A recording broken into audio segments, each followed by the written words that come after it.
Hello and welcome to Freight Logistics Hub podcast, where we discuss the historical developments of logistics and freight in Kenya and East Africa. In this episode, we will delve into the leadership journey of another friend of mine, Mr. Ojonyo, a former national chairman of Kenya International Freight and Warehousing Association. Mr. Ojonyo is a man of many hats, and I want to talk to him more about freight logistics and the leadership of KIFWA and the Federation of Freight Forwarders in East Africa. The Kenya International Freight and Warehousing Association is the sole representative of customs agents, freight forwarders, and warehousing operators in Kenya. It is part of KIFWA, which is the apex body for the freight forwarders in East Africa. In 2018, Mr. Ojonyo was elected to be the national chairman of KIFWA, and I'm glad that it's given us the opportunity to be here. William, I'm so glad that you're here, and welcome to us. Thank you, Elder. You've been in KIFWA for quite some time, and you have held leadership at different levels. But where did you start? How did you get into this field? I think let me say it's in the DNA that leadership is in my DNA. So after college, I'm a trained teacher. Went into some bit of teaching, then looked at opportunities. Actually, this is something I've not shared so much. I really wanted to be a journalist, so I wanted to go to South Africa and join the then group that wanted to give Mandela the leadership. Then he was still in detention. Okay.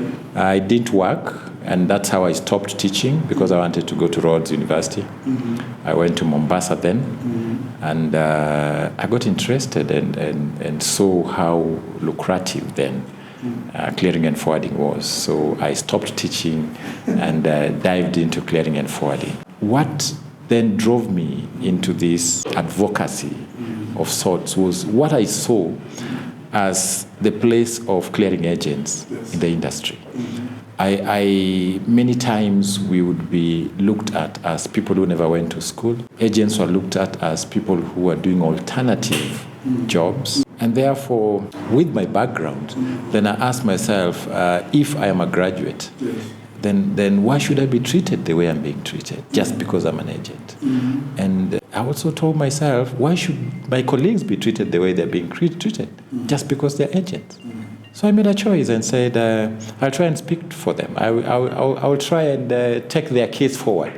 So that's how I began the leadership stroke advocacy in the freight logistics. Yes. Well, how far back was that? Do you remember the year that you first got into the leadership? There is the first self-imposed leadership at some point. At some point when clearing agents were thrown out of an office at Times Towers, and I was there. I don't want to mention the name of the officer then. I walked into his office, and remember that time they were half glass. So I walked in and told him that you will have to serve these agents, and everybody got surprised that you can't face customs like that.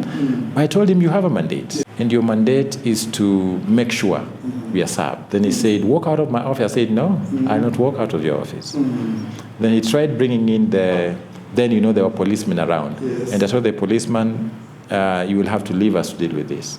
And eventually I had my way, and all the agents, and that's where I began this leadership. But on election, it was in 2012 and 2013 when we came together as owners of companies to try and undo what then was what we thought leadership that never seemed to inform the things we wanted in our industry. The late Mabembe then was in leadership, the late Amole and Mr. Kagumo. And I remember the CEO then was Madenge. So we came together, and I remember our first meeting was at the United Kenya Club. I was there. You were there. Yes. So I think that is when I now got more interested in elective leadership in KIFWA. And true to it, I became elected in 2013. Yeah, so 2013, I think 2014, I think you went to court at one stage. You seem to have walked those corridors for quite some time.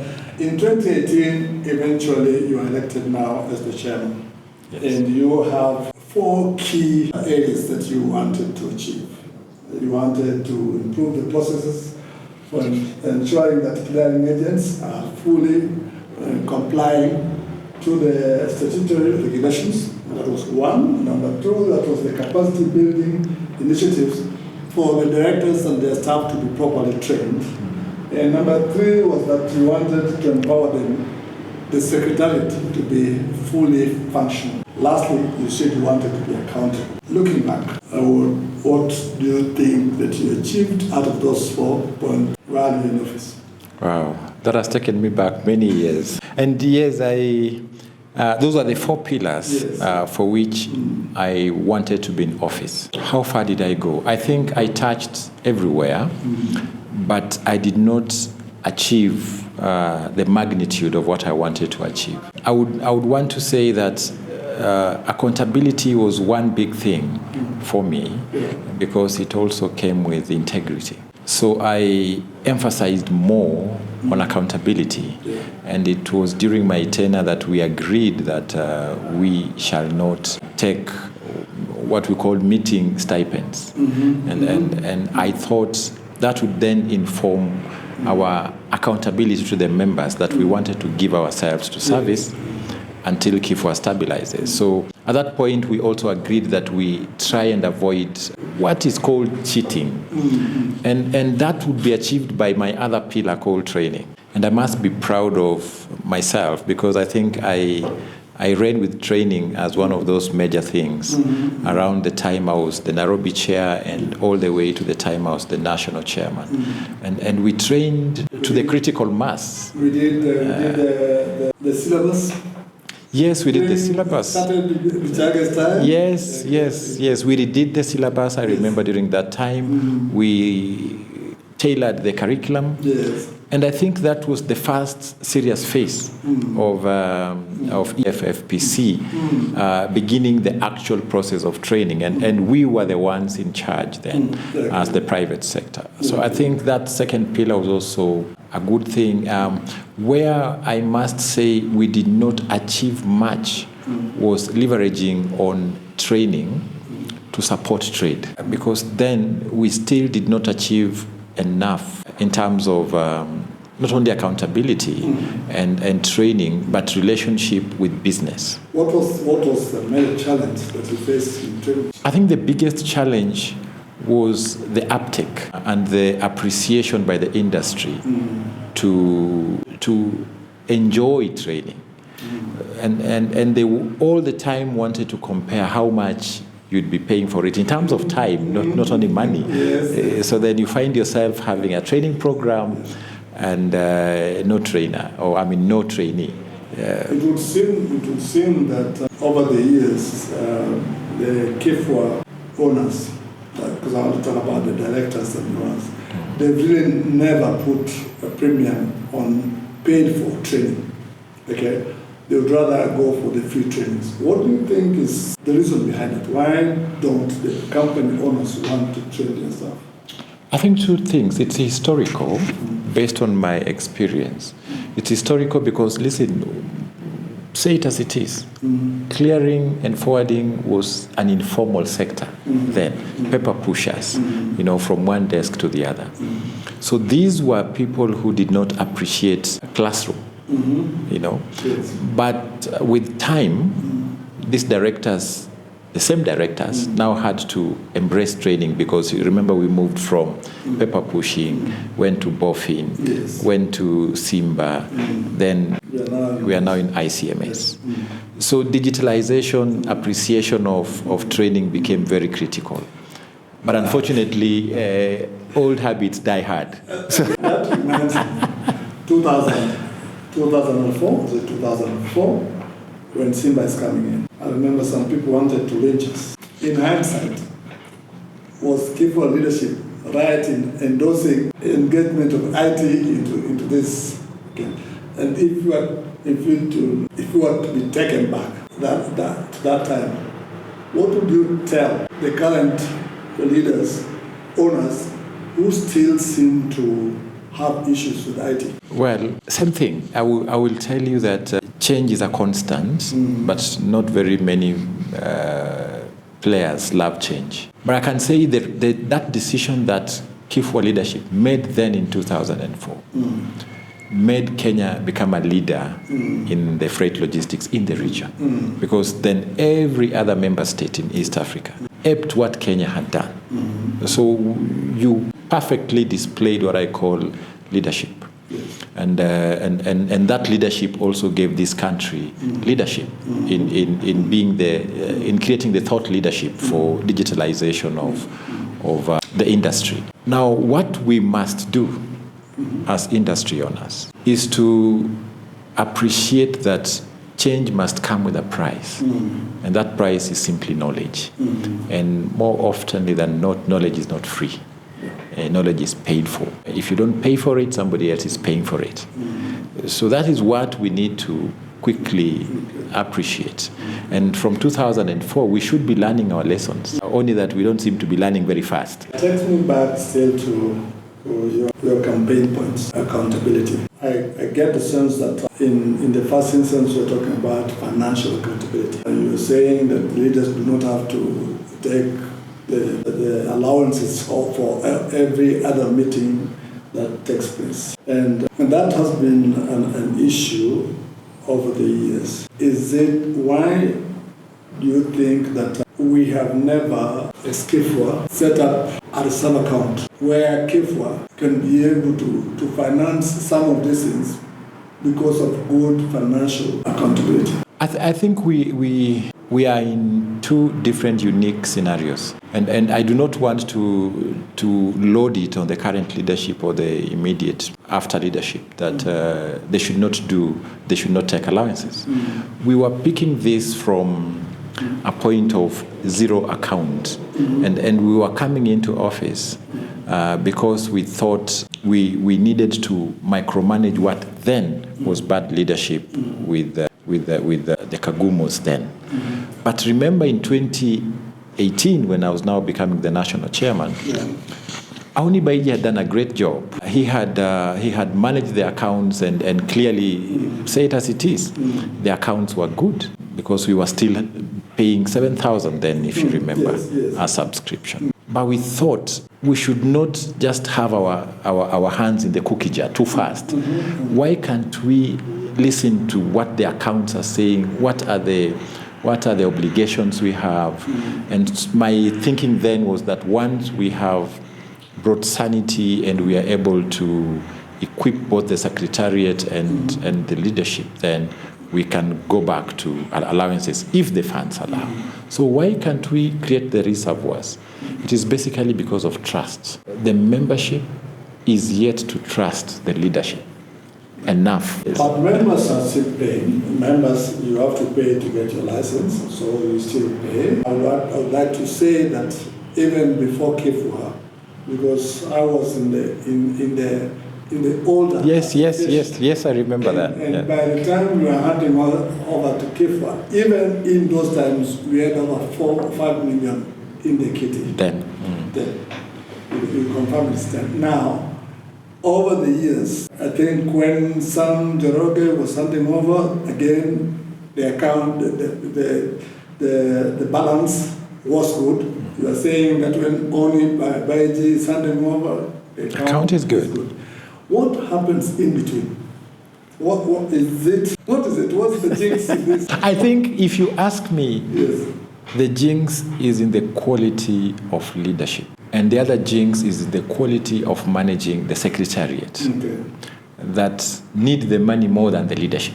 Because it's the secretariat that you pay for salaries, the secretariat that they also have allowances. So I would blame it more on the leadership and the strictness therein in terms of managing the accounts, and a non-collaborative secretariat and leadership management to then fleece the accounts, because there should be no explanation that when you come in, there is money.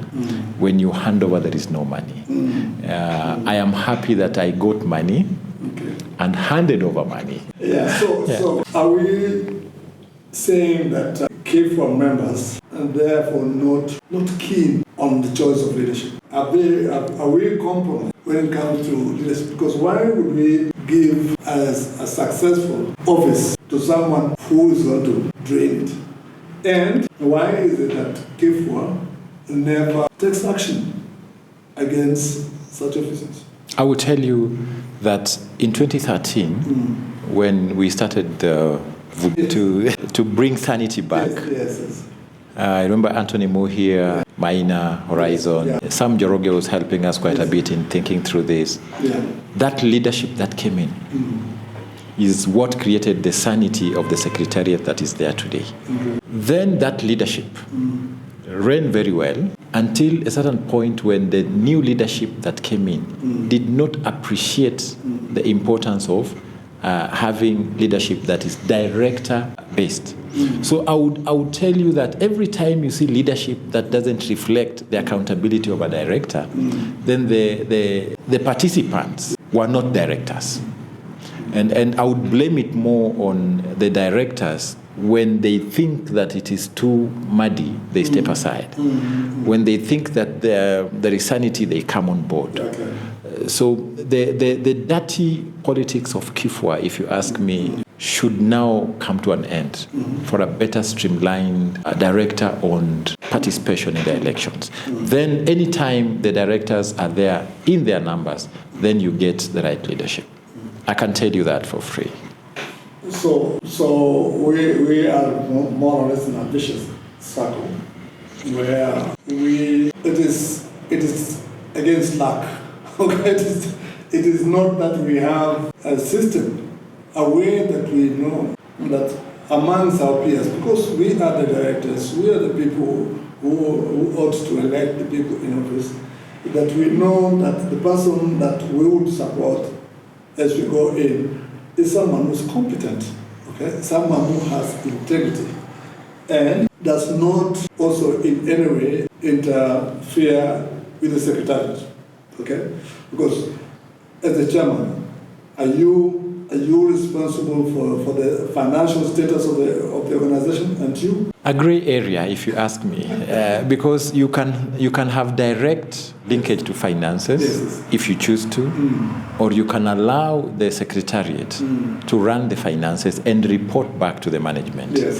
When the reverse happens, when the secretariat is running the finances without interference by the management, then it is easy to then question them. It is easy to put them to task.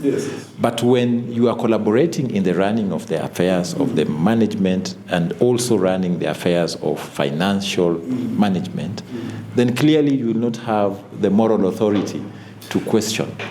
But I find it intriguing because, I've also served in other organizations.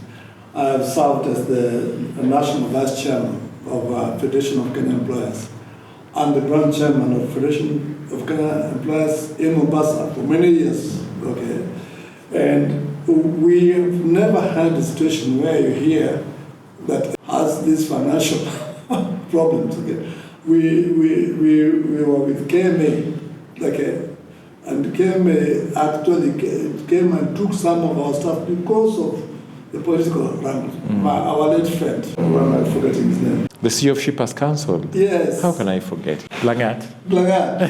was our executive officer. Yes. Okay. Yes. And Maina just took him away from us because I think from the time that we came into KIFWA, one problem that has been there is that there are always wrangles. There's no succession plan in KIFWA, if I may put it so.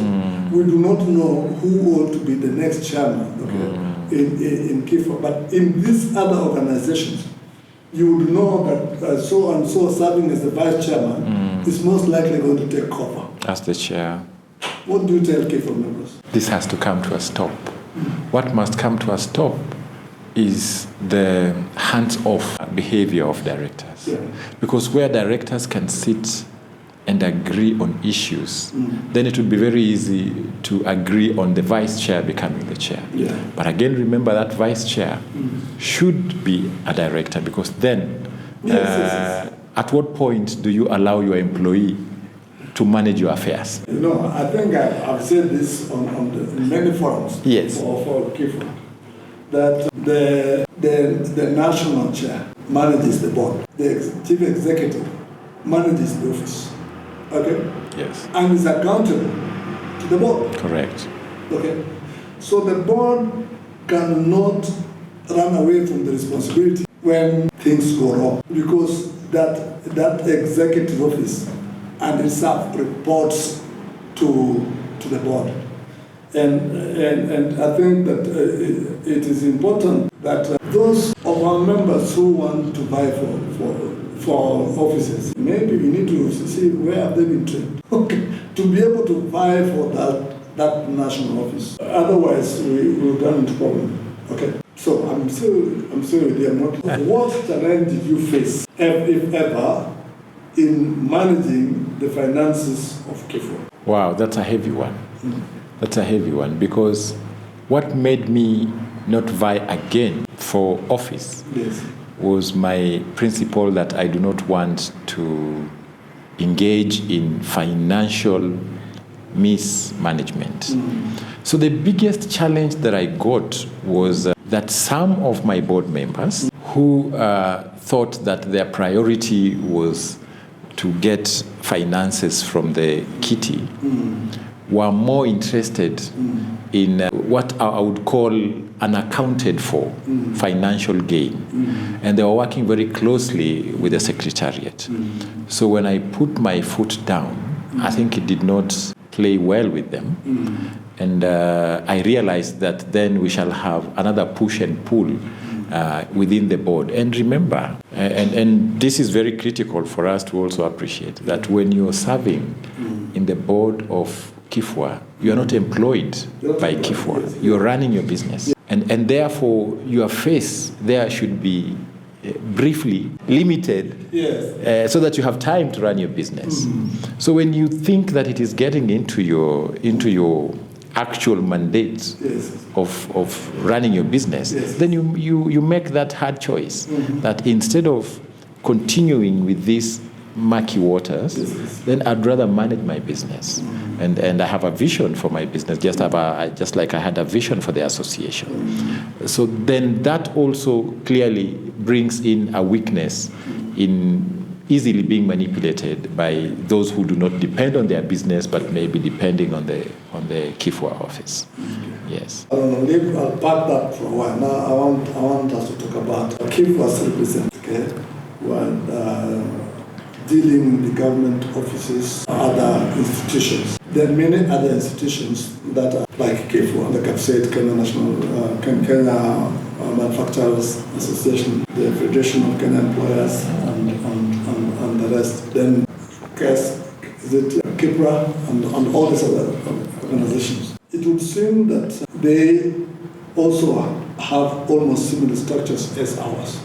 Okay. Have we ever been able to do any visitations to be able to mark and see whether we are running our organization in the same professional manner or not? I thought through that in my tenure, and I realized that KIFWA is very unique and may not benchmark with some of these associations that are existing.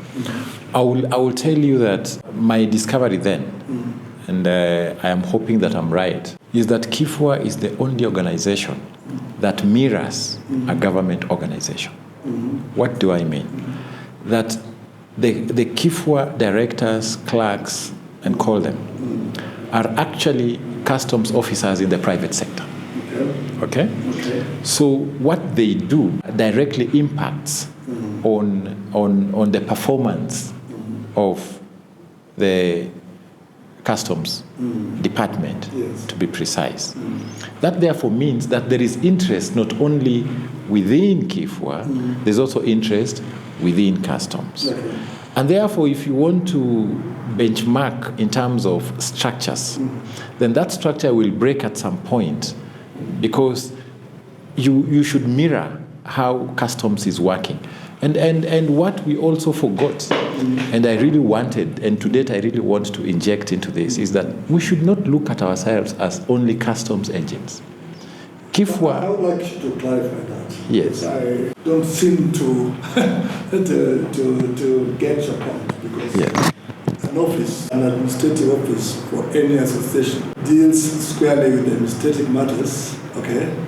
Does not go into the field to do the rest of the work. For instance, the Association of Manufacturers, correct, the executive office, okay, it sees to it that the association is run well, the membership is well represented, that they are paying their dues in good time so that they can be represented, okay? And then the CEOs, okay, are articulating on behalf of the membership. It would seem that in KIFWA it is the administration is strictly is more restricted to office, okay, than on advocacy, so that advocacy is left more to the chair of the association than the CEO. And that is the emphasis I want to make. And let's use the Kenya Association of Manufacturers. I hope they'll be happy that we are using them and not sue us. That, remember, the Association of Kenyan Manufacturers, for example, Kenya Association of Manufacturers, their members are manufacturers. Yes. And therefore their members, their advocacy levels is around that. Yes.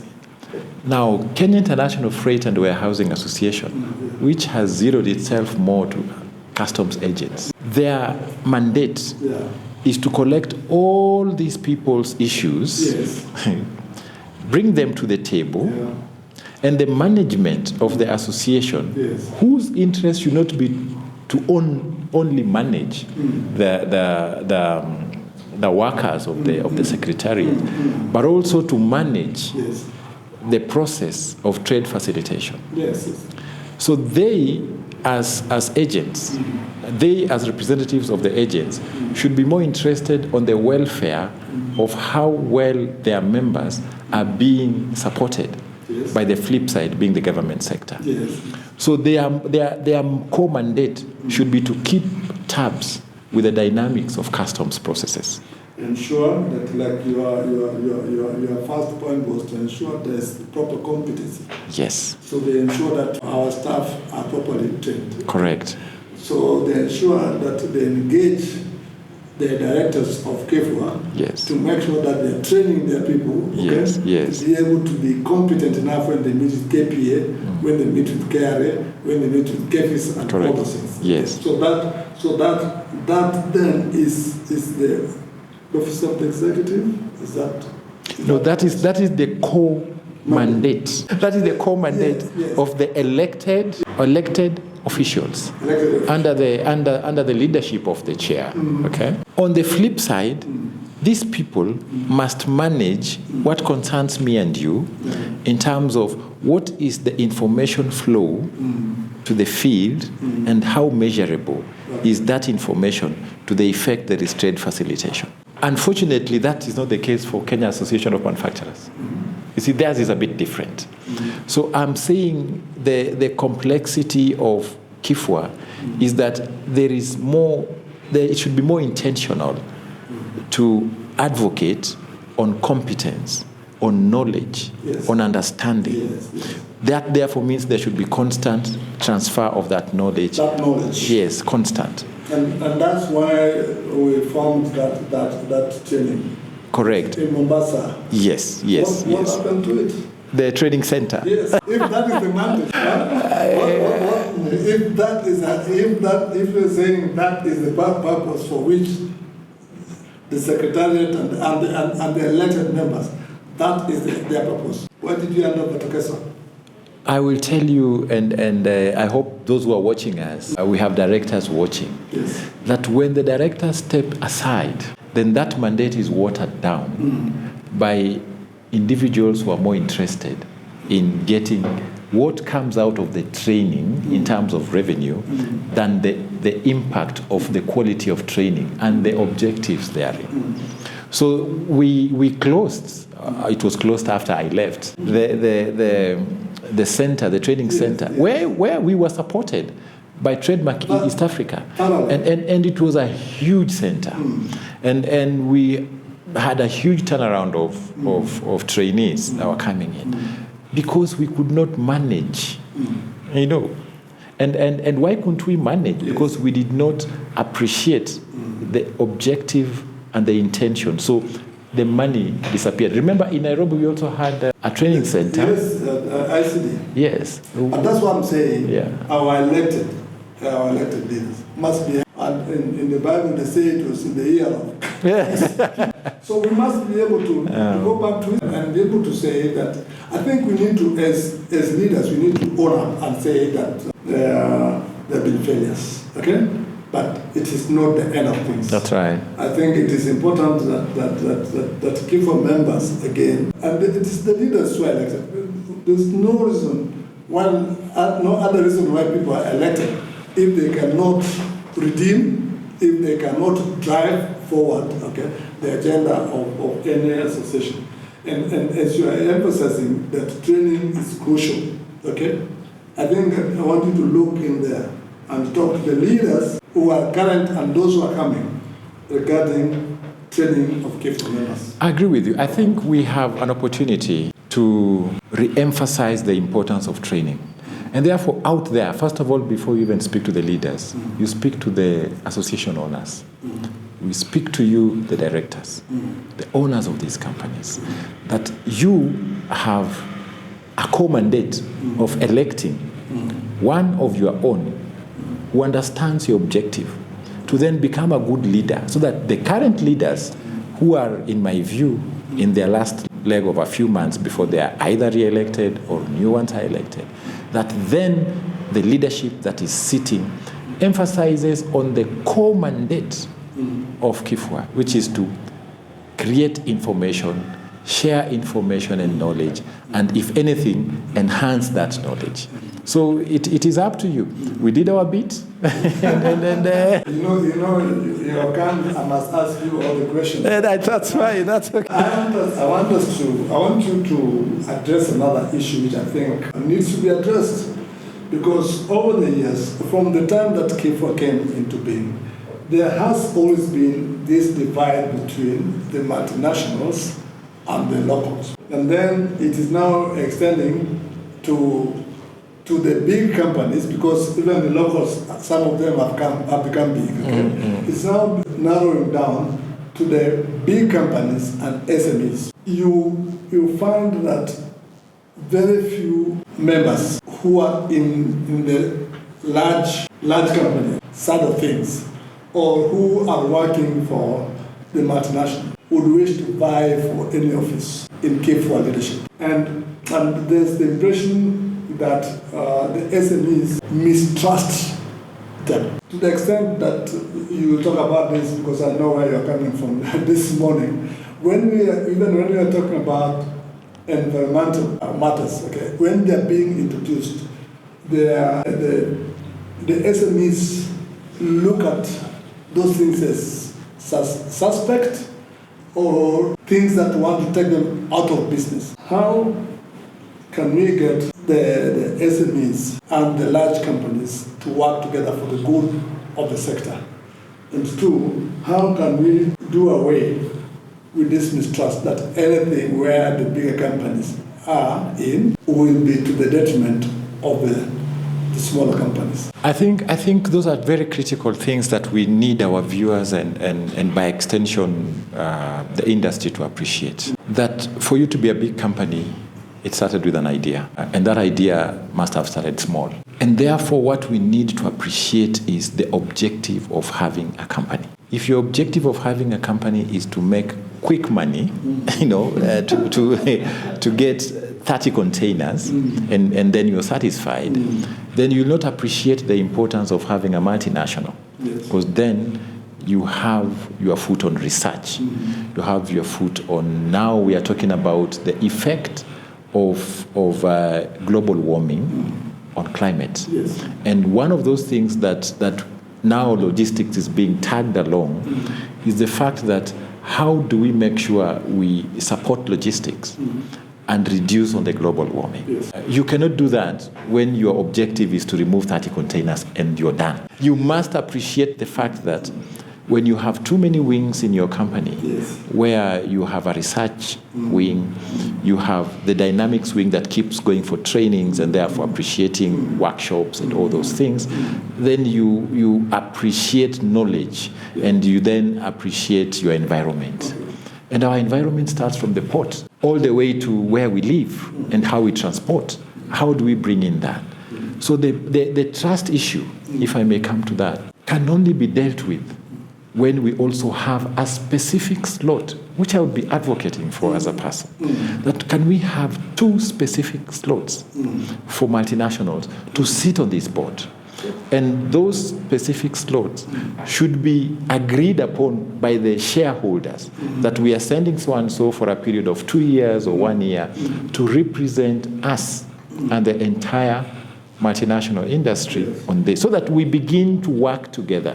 Remember, trust begins by engaging. Yes, definitely. Yeah. And you know, there are things that even you learn and gain by just rubbing shoulders. Correct. If you bring the people who run the multinationals, or the big companies, who have the resources to be able to train their people well, when they come and join the board, okay, they are able to impart that knowledge. Correct. To the board. Okay? Correct.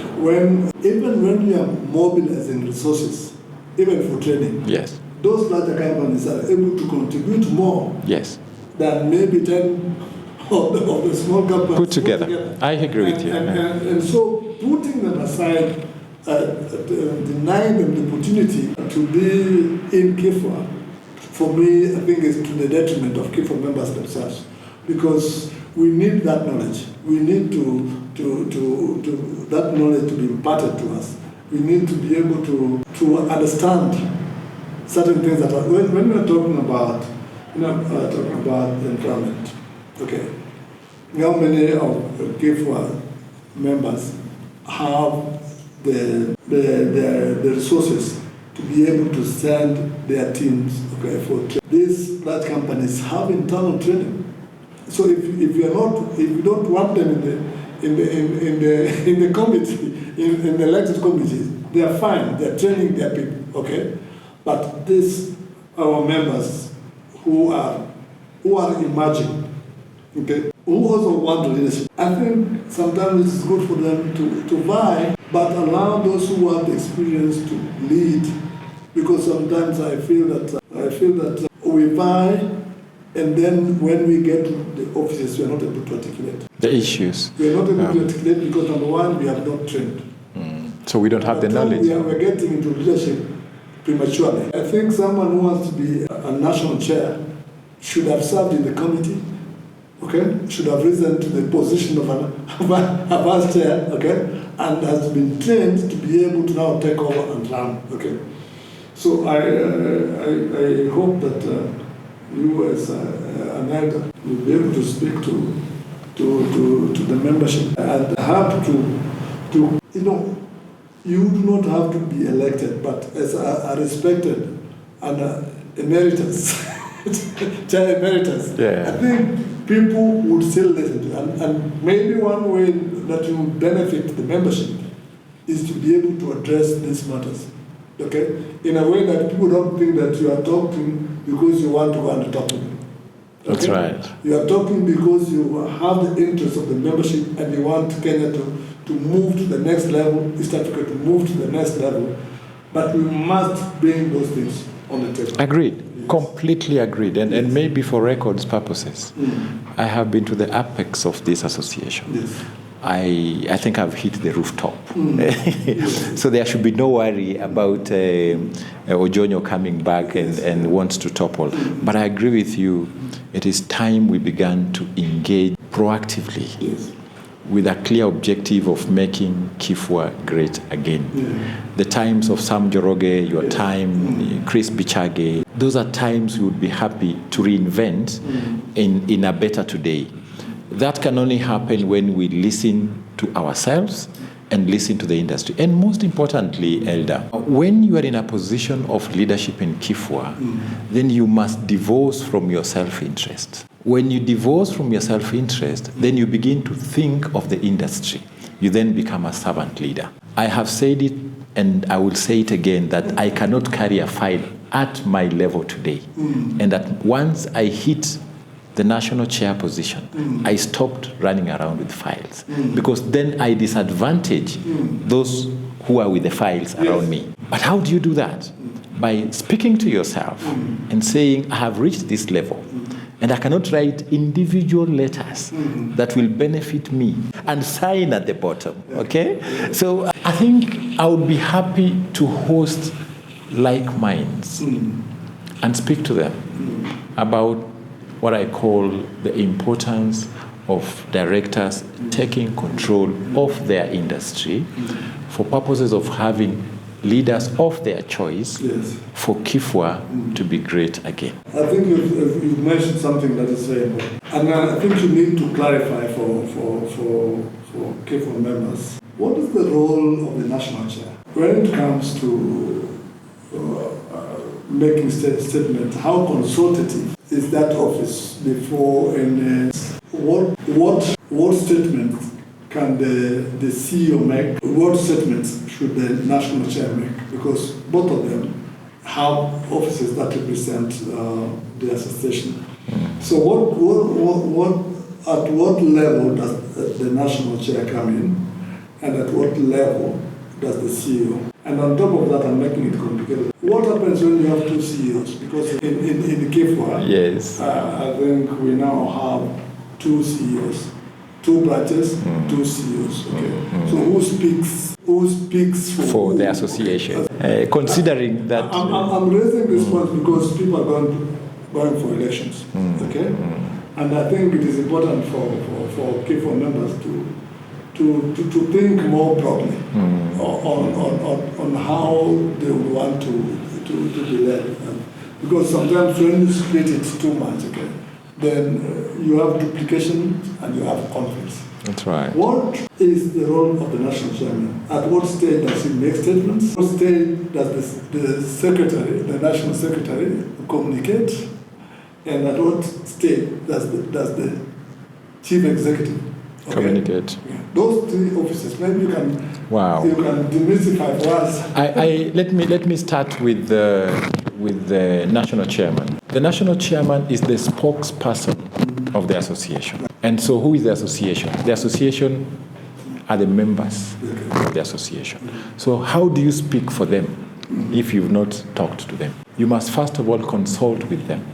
And that is why, to me, if your national chairman or your branch chairman has not called the general membership for their thoughts on matters, then they have no mandate to speak on their behalf, because then they have not been consulted. Okay?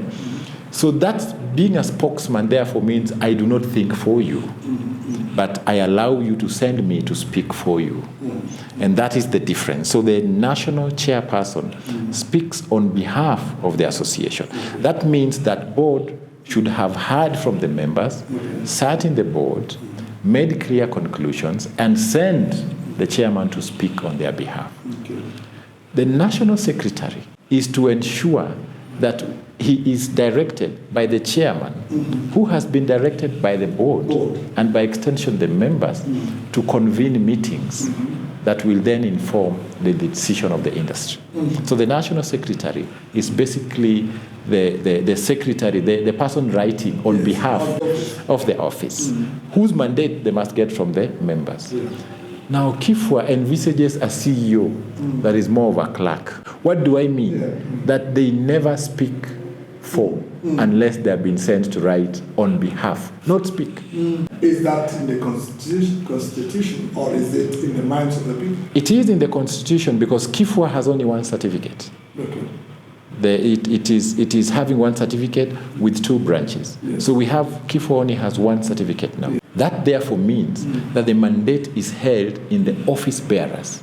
But the running of the office bearers' mind and vision is on the branches, being managed by the CEOs. They were not CEOs, they were the executive officers, not even the chief executive officers, the EOs. So, and KIFWA envisages a time when you can even have 5 branches under the same certificate. Like, for example, if you want to have one in Kisumu, you'd still have one in Kisumu. But that's not unique to KIFWA. That's any organization that would have branches, yes, and that would have EOs, but at the apex of it would be a CEO.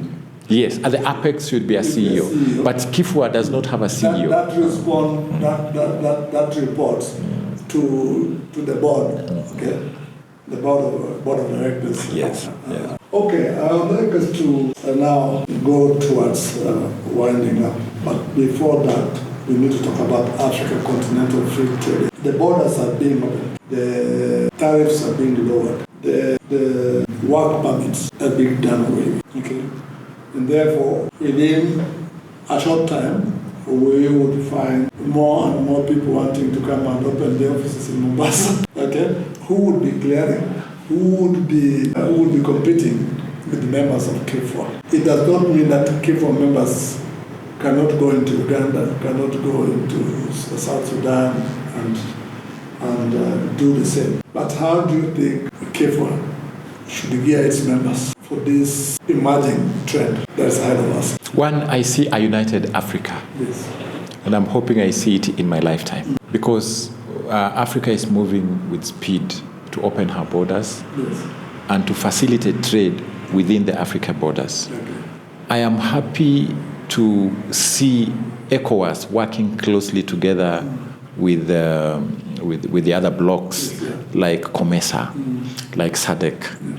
And when they begin to collaborate, then we should also begin to engage and, in essence, have FIEFA, for example, begin to engage with their counterparts, the other federations in other blocs. This will therefore then open up the KIFWA members to appreciate that they can do business in North Africa, and they don't have to have their presence in North Africa.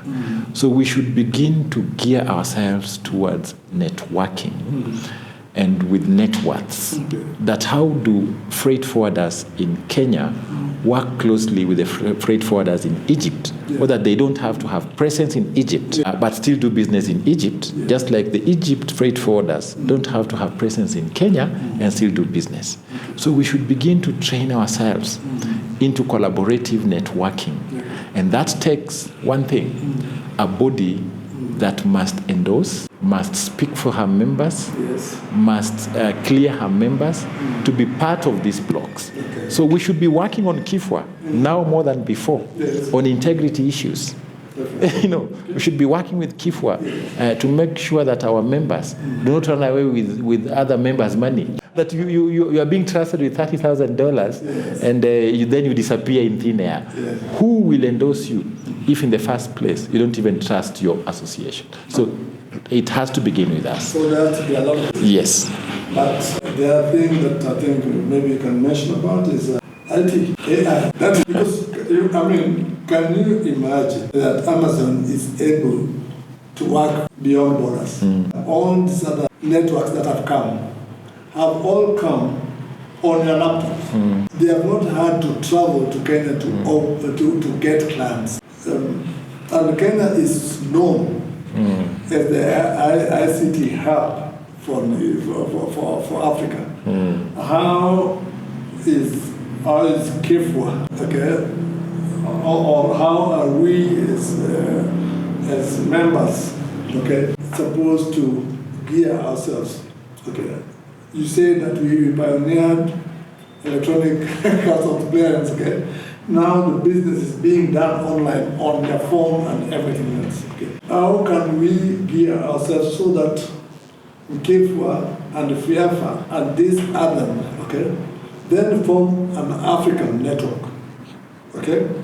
That is that is viable, that is trustworthy, okay, and like the other ones. And that can start in Kenya and grow. Yes. I think what we must do first is to automate locally. Yes. That your company must begin to appreciate automation.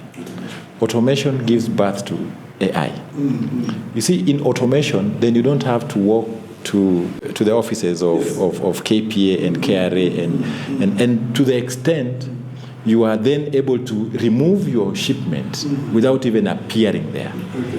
When it starts there, then you have trust in yourself. Remember, the networks are basically saying that for me to network with you, then I should be able to see you. And if I can't come to see you, yes, I should still see you. Yeah. And that can only be done by automation. And I am proud to say that I'm already developing an app. I'm developing a system where eventually and very soon we should launch it. Okay. You don't have to walk around with files. Yes. You don't even have, your client doesn't even have to find out how far you have gone in the process of clearing.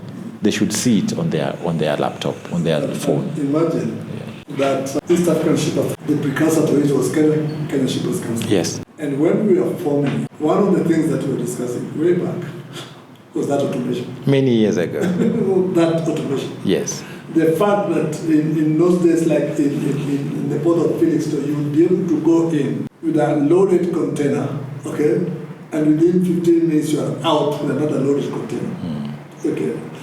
It has taken us so long until we came to the Simba, and now we are here. And if you are coming up to the program, come. I hear you. I say come because Kenya needs, and East Africa needs, and Africa needs people who will take that risk.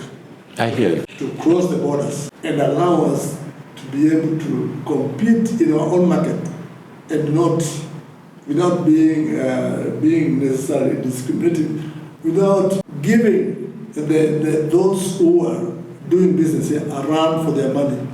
Because we are the ones who have the population. I hear you. We are the ones who have that growing middle class. Okay? And that money should be felt in Africa. I hear you. Should be felt in Africa. I think our undoing is the public sector is running faster in digitalization, yes, and the private sector is lagging behind.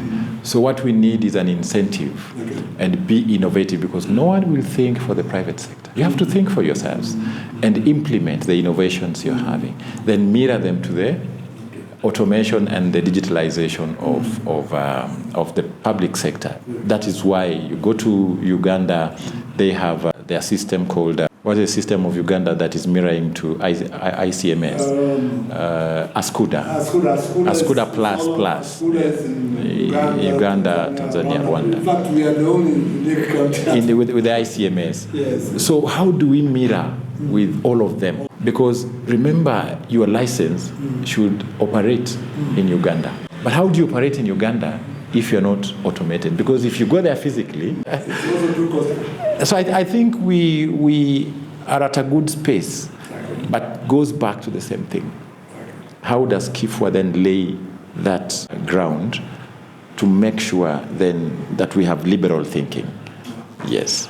I want to say thank you very much, William, giving me the opportunity to have this very interesting discussion with you. I hope, viewers, that the issues that we've discussed here are issues that you are also discussing, and that as a nation, as a region, we are looking for the solutions to these issues that we're discussing, particularly on matters of leadership. How we are going to run our associations, how we are going to run our businesses in a way that we are competitive in terms of service delivery, in terms of accountability in matters that we are handling. And that we will spare nothing to ensure that the leadership that we are electing into our associations are those who are visionary and those who are sacrificial, and will make sure that the freight logistics sector in Kenya and East Africa continues to grow and bloom. Once again, I want to thank my friend William Ojonyo for finding time to be here. And William, I hope that we'll have another opportunity Sure indeed. to discuss. Sure indeed. Sure indeed. Thank you. Thank you very much. Thank you, viewers. Please like and make any comments and share. Thank you very much.